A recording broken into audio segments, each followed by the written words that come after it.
What's up, everybody? This your girl Cece with WIB Magazine, and I have my co-host on the line, Mickey Monday. How are you today? Doing well, Cece. How about yourself? I'm good. We have a special guest on the line. We have Miss Anna Black. How are you? Yes. I am wonderful. I'm great. Thank you, guys. Can you tell everybody who you are and where you're from?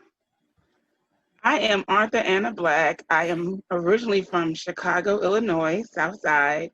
I currently live down in South Texas near Corpus Christi. And I've been down here for like 4 years. Don't like it, but I am a Chicago native. I'm from Chicago. Okay. Okay. Well, what got you into writing and being an author?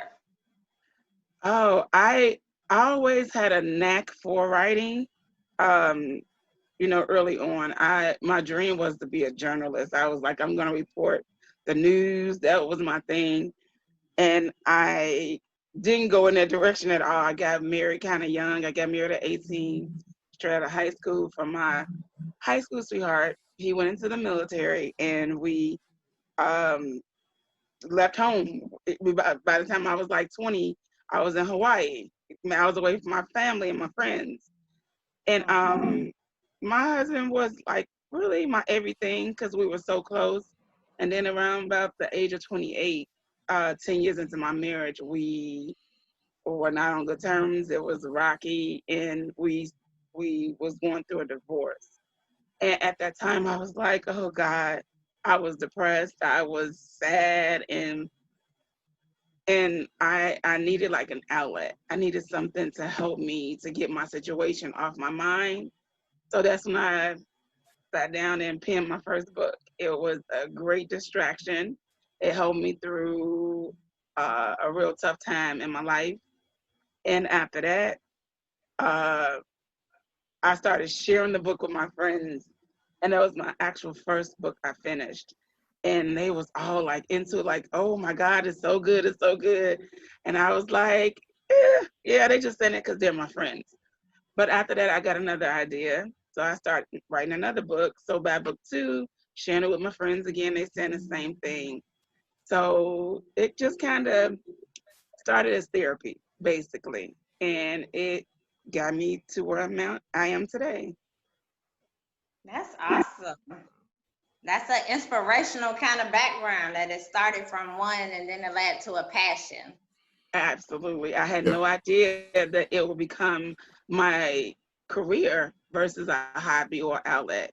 And I'm grateful to God that it did, so that's where it started. Awesome, awesome. So, with over a dozen books published, which one would you recommend to our viewers who are just getting to know you for the first time? Like, what would be a good introduction into um, the world of Anna Black? Because I know you have box sets and series and things like that. So, where would you recommend that someone would start off in your books? Well, I don't want to like toot my own horn, but I have over 3 dozen books, not just Oh, a three. dozen. Okay. No, toot your own horn. My That is a apologies. blessing. So Yeah. I want to put that out there. I just released my 34th book Wow. Okay. the first weekend in August. Um, but as the intro to myself, if you are a street lit type of person, I would recommend something like Chi-Town Bosses and the Women That Love Them. I wrote that series last year, or it came out last year, but it's in a box set now. Or if you more into romance, love stories, I would recommend um, Now You Want to Come Back or I'm Doing Me. And if you want a little sex and some kinky stuff, I'm in an anthology called Cougar Cocktails. So that's kind of erotica. So I have a variety of things that people can try. I just always say, kind of read the synopsis to see if you get a feel for it and go for there. I do have a lot of books to choose from, guys. And if you're not into reading books or the Kindle, I also have books on Audible. So they're easy to uh, access. And also my books are available in stores. It's your local Walmart, Target, and things like that. So you can pretty much find Anna Black book anywhere. That's great. That's good. Now you have everything everywhere. It shouldn't be hard for anybody to pick a book. They have so many places and options to choose from. So that's good. That's good. Absolutely. Yeah, and like I mentioned before, you have box because once I saw the box sets, I was like, okay, I can't count all these books, but I know it's over. I know a it's whole over a lot. certain amount. Yeah, yeah, it is. So since you're an author, I know there are oftentimes a situation where another author kind of is inspired by other authors. Excuse me. So who are some writers that you look to for inspiration? My very favorite is Brenda Jackson. Oh my God, she is like the romance queen in my definition of her. She's a big inspiration. I love Zuri Day. I love Niobe Bryant. I'm a huge Christina C. Jones fan. I love Alexandria House. So it's some heavy hitters out there that keep me on my toes because, I'll be like, hey, I gotta shine like them.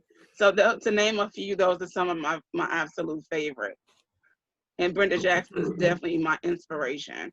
I just her she has taught me that I can create these like wealthy Black characters that I wasn't tapping into before when I first started writing books. I always would make my characters middle class, working class, but I started reading how these people had corporations and wealth that they have had handed down from generations, like, the white America. So she has inspired me to tap more into giving my characters, a little bit more, wealth and things like that. So I love Brenda Jackson. Awesome. Yeah, That's I love some amazing. of her books also. Yeah, I was about to say Cece's the bookworm, so she could definitely, you know, Yeah. definitely have that in store. Um, excuse me. So with all of the books that you have, and just the collection, really, I mean, it's amazing for a Black woman to have over 34 books and to be on the Amazon's bestseller and to have your books throughout different retail chains. I mean, that's astounding. That is definitely something to congratulate and celebrate. But if you had the opportunity, you're welcome. If you had the opportunity to turn one of your books or series into a feature film or a franchise, which would you pick? I honestly would pick I'm Doing Me first because that's just like when I was writing that book, I was writing that book with the idea of it being a script in mind. So I would choose I'm Doing Me. There's a part 1 and 2. But fortunately for me, I am blessed. God is good to me.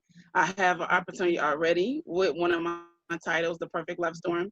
We're in the script writing process right now for it. It will go straight to streaming. So I'm very excited about that. The Perfect Love Storm right now is in paperback, Kindle, Audible.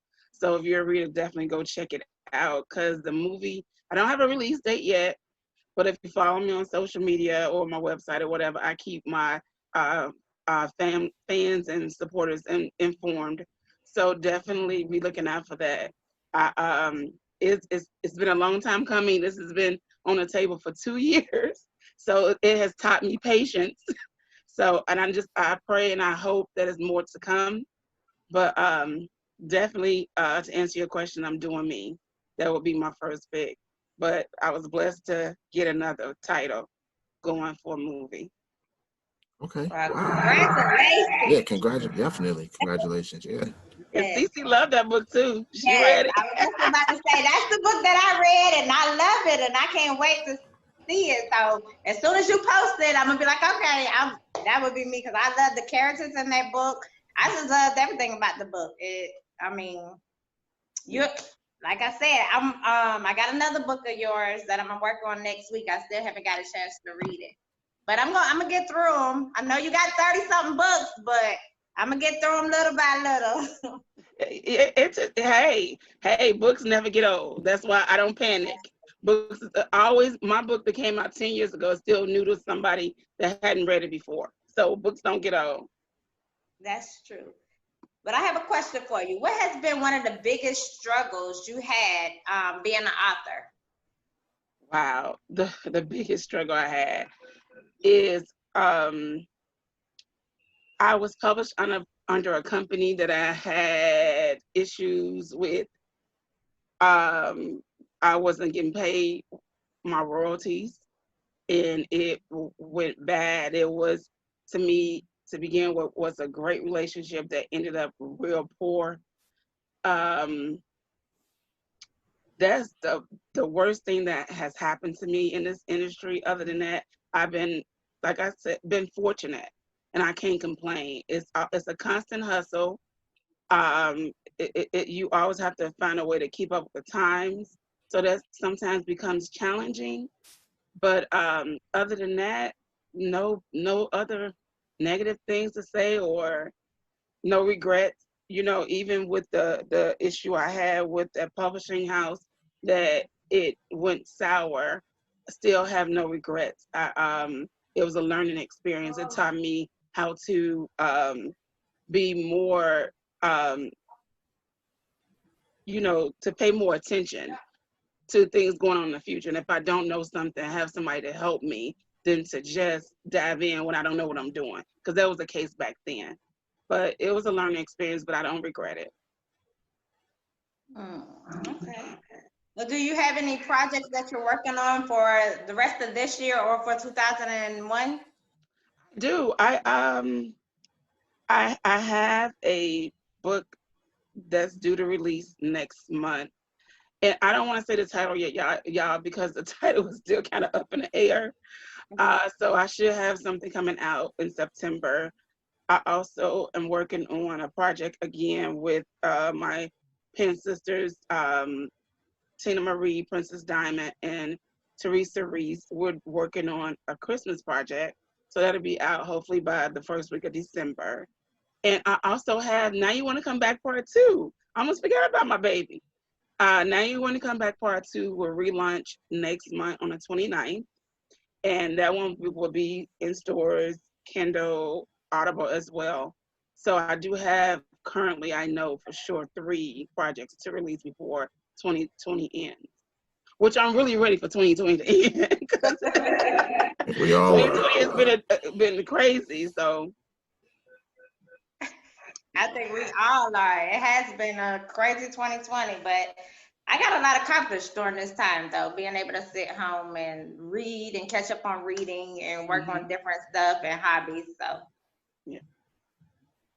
I'm sorry. Go ahead, Mickey Monday. It's okay. So I was going to ask you, because you kind of explained, how you started writing books and how this was kind of an opportunity for you to, to have an outlet. But what's really the driving force behind what you do? Like what fuels your passion to continue to write and to continue to release so many books? The voices in my head. I am far from crazy. I'm not a nutcase, but the voices in my head, I'm constantly, it's always, anybody that writes, whether it be books, screenplays, music, or what have you, poetry, when that creative thing is inside of you, if that's in your spirit and your soul, it never goes away. It just never stops. It's like it's not an off button for it. So right now, I'm not nowhere near retiring. I don't know if it's gonna take me to be that point where my mind ain't right no more, so I shouldn't be writing books. But that's what drives me to keep going. Other things that won't stop in my brain. So looking back at where you have your bookstore, not stored, but where you're able to sell your books, right? With technology being, ever evolving, constantly growing and changing, is a concern of yours that Amazon will one day, be the primary source for, consumers to purchase books? Because I noticed that you have the option to purchase hard copy books, right? But when you look at like a device, say for example, like a Kindle or an iPhone or something like that, or an iPad, and you have the ability to purchase that book digitally, I noticed that the price significantly increases for the for the price of the book. So is that something that's ever crossed your mind, or what would you say? Okay. I'm okay with it because it's just like anything where you went from cassette tapes to CDs, and now we're just downloading music. It's just that we have to roll with the times regardless of what it is. So whatever it is, one thing I can say, fans are fans, readers are readers, and I can tell you, price tags do not deter people from getting what they want to get. So when someone really wants to support you, or somebody is really truly a fan, of course, we don't want to make it, unreachable.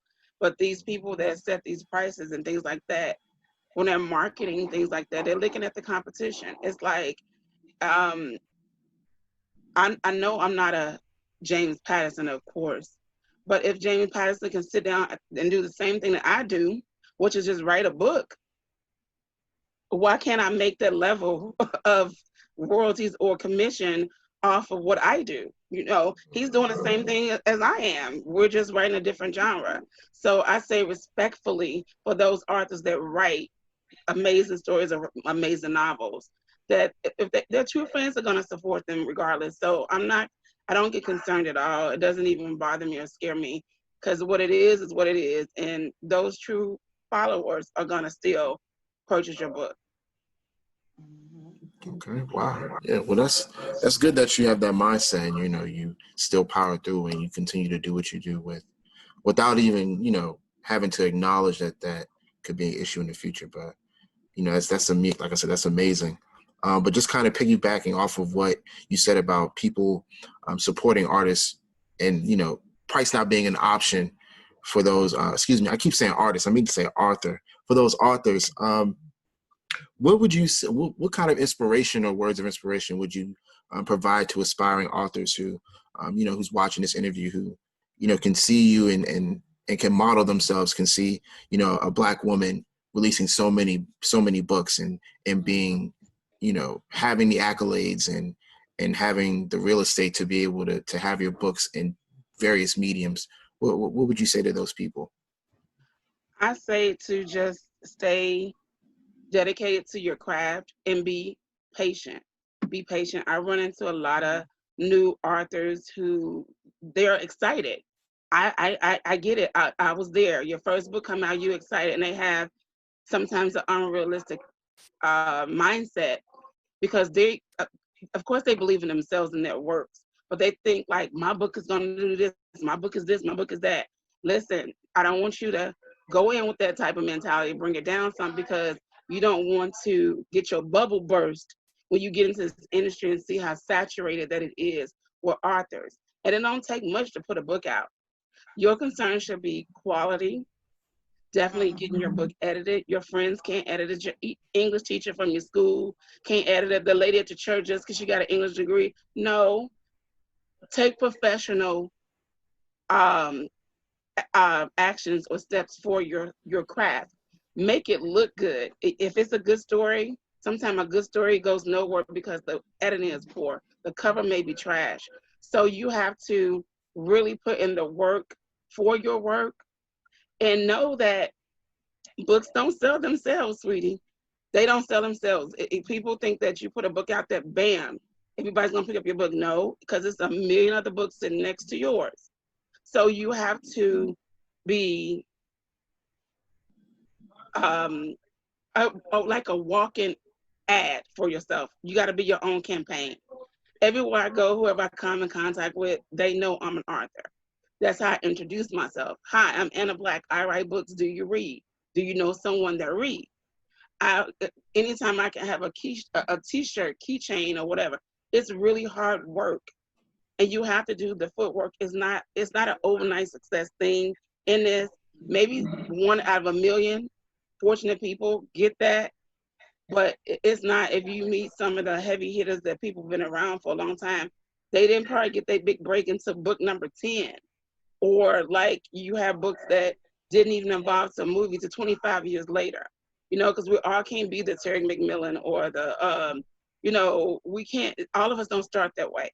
So just go in, listen to criticism, and don't take it personally. Listen to what people say, because sometimes I get, people will say something about something, I'm like, oh, I hadn't even thought it that way. I don't take offense. Now, I can distinguish or decipher between attacking me or giving me real, true criticism. When it comes to attacking me, I ain't fooling with y'all.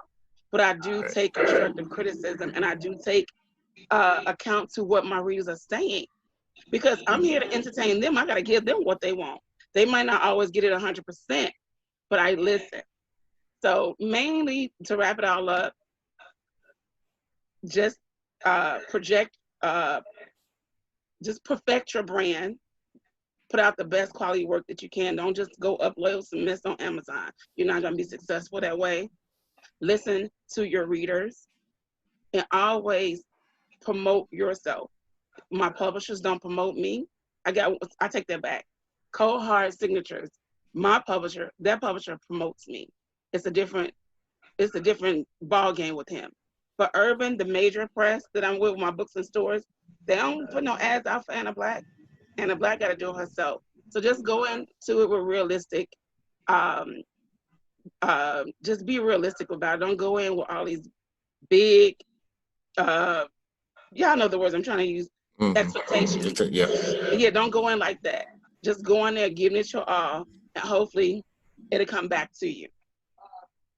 And that's the advice I needed to hear too. Yeah. Especially when you start talking about the editor, I was like, yeah. Especially when doing the magazine, I needed to hear those words, lady. Yeah. So my question to you is, what has been one of your favorite memories of being an author? Like your favorite memory, maybe at a book signing or a webinar. What has been one of your favorite memories that you've had? Oh my God, my favorite.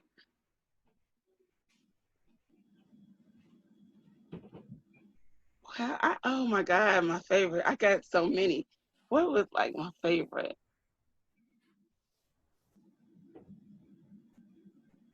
Or was it the first time that you actually seen your book out in stores, that feeling? Or well, you know, that's okay. I can go with that. My very favorite moment in this is at my very first expo. We were in Chicago at the Black Women's Expo. When I was coming across readers that I would say, no, I read your books already, or I have your book already, or they coming out there with their Kindle, showing me my books and how they read my books, and that was probably like my aha moment. Okay, like you're Arthur. That people know you, not just your family, your friends, and your cousins, but people know you. So that was probably like my first like aha moment since I've been an author. And how was that feeling? Like, how did you really feel? Like, was you on cloud 9, happy, or was you excited, shocked? It was like mixed emotions. It's like you don't know what to expect. And then when you come into contact with these people and they're strangers and they're like, oh, I love your book. It makes it warms your insides. It makes you happy. And another great moment is when my first book hit #1. Well, my first book, Now You Want to Come Back, hit #1 on Amazon back in like 2010, I believe, something like that. And my publisher like sent me an email. She's like, your book is #1. I'm like, what? Let me go see. And that was unreal. That was like, okay, this is surreal. This is not happening. Has my book #1. And it stayed #1 for 20-something consecutive weeks. So that was a amazing moment for me since I've been a writer. That's awesome, and congratulations. Yes. Thank you. Yes. Thank you. So, was there anything? Let's see. Was there anything that you noticed being an author that it's kind of changed the landscape of how you perceive the world? Since you have some, yeah. People can be brutally honest. The world can be a little cruel and don't care about your poor little feelings. Like really? they don't care about it. Took you 6 months to write this book and 3 rounds of editing and all the sleepless nights. That don't take in consideration that you're still a person. I'm still a person, and one thing, you're not gonna love everything. Like, I don't love every single movie that I've seen. I don't love every single song that I hear, but I don't like to tear people down. It's like people have their own creative niches and people have their own way of expression. And I would rather read a review to say just not my cup of tea. Then it give me a whole laundry list of what was wrong with my book. Or I get a review where the person is telling me, well, I should have wrote it like this, and I should have wrote it like this. And I want to reply back, go write your own book, and then you do that. But this is my book. So, that's definitely it. I have learned that the world is not so nice. Of course, I learned that when I left my mother's home, but now in the stage where we are with the internet, where you can get emails or reviews from all over the world, now you really know that the world ain't so nice sometimes. Wow. Well, I know that the time is running down. We got 2 trivia questions for you before we get off. Okay. Okay, Mickey Monday, you want to start with yours first? Sure. So with the pandemic being a thing, I think at this point everybody's kind of just like, it is what it is now. It's the new norm. But my big thing has been self-care for 2020. So what is a self-affirmation or a mantra that you use day to day that you can share with us? Wine. Wine. That's it. That's my remedy. No, I'm a very spiritual person, and I believe in the Most High, and I just try to either read a psalm or definitely listen to music. Music is like a soothing thing for me. And I'm an avid reader too. I just tell myself every day, tomorrow's not promised. Tomorrow's not promised. Make the best of the day. Tomorrow's not promised. Make the best of the day, because I have lost people during COVID. I lost an aunt in May from COVID, and I had 2 brothers to have COVID. So I just tell myself every day, tomorrow's not promised, and make the best of the day. Wow. Well, that's a very good mantra to live by, and my sincerest condolences to you and your family. Absolutely. Thank you. Prayers. And mine is, if you had to go without one of these 3, which one would you choose and why? A phone, music, or books? If I had to give up one of them, yep.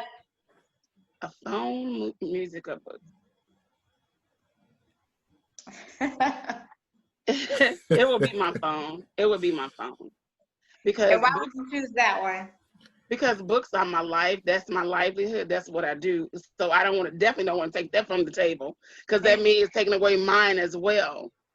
And music, sometimes, whether it be gospel, whether it be R&B, whether it be even rap, because sometimes I'm in a bad mood, I might want to listen to some DMX so I can feel better, Or like if I feel like I'm down in my spirit, I can go to Yolanda Adams. So music and my books are just remedies for self-care. I don't have to have a phone to have contact with my loved one. I'm not talking to y'all on the phone, so the phone could go. I got you. I got you. Yeah. But I want to say congrats on everything you're doing. Thanks for interviewing with us today. Thank you for having me. I was like, oh, I'm just honored. I'm like, yay. Thank you so much. I'm very proud. But before we get out, can you tell everybody where they can follow you at? You guys can follow me on Instagram at AnnaBlack72. I'm also on Facebook. I have 2 pages, Author Anna Black and Anna Black. And my website is the easiest because all my links are there for my social media. It's AnnaBlackBooks.com. Okay, and there you have it. Yeah. Well, I want to say congrats. I love the grind. Continue to do everything, continue to keep moving with your books. And I'm just proud of you. Thank you so much, CC. Thank you. And it was very nice to meet you, Mickey. I hope to hang out with y'all again when I do have a new release. But thank y'all so much for having me. You are most definitely welcome. Oh, yeah, and I got to remember to send you my address so I can give me a paper copy. Oh, definitely. Mickey, my dad didn't hear what you said. I'm sorry. No, I was just saying she's most definitely welcome. Yes, thank you for coming onto our platform and being a part of this experience. Just listening to you talk. I mean, I'm inspired, and I'm not a big book person. Now, I usually read comic books or like Japanese graphic novels, so I'm trying to get into reading, more like adult contemporary or like things that don't involve picture. So hopefully I can find a good book from your collection and add it to my wish list, because I have an iPad and I have the Kindle app on there, so I'm just adding things to a wish list I can buy and start reading from there. I'm gonna suggest to you a short story first. Try A Boss Valentine in Chicago. That one's an easy, quick read. Yeah, try that one. Okay, cool. Let me write that down. You said A Boss Valentine, and you can send it to me? In Chicago. Okay, cool. Yeah, I got it. That I'll be reading next week. I got one book in front of it. But thanks, Anna Black. Thank you. And y'all have a great rest of the day. Thank you. You too. Be safe. You too. Thank you. You're welcome. Bye-bye. Boy, what you know? Rufus boy, let me love boy, what you know? Rufus boy, let me love boy, what you know? Rufus boy, let me love. Go to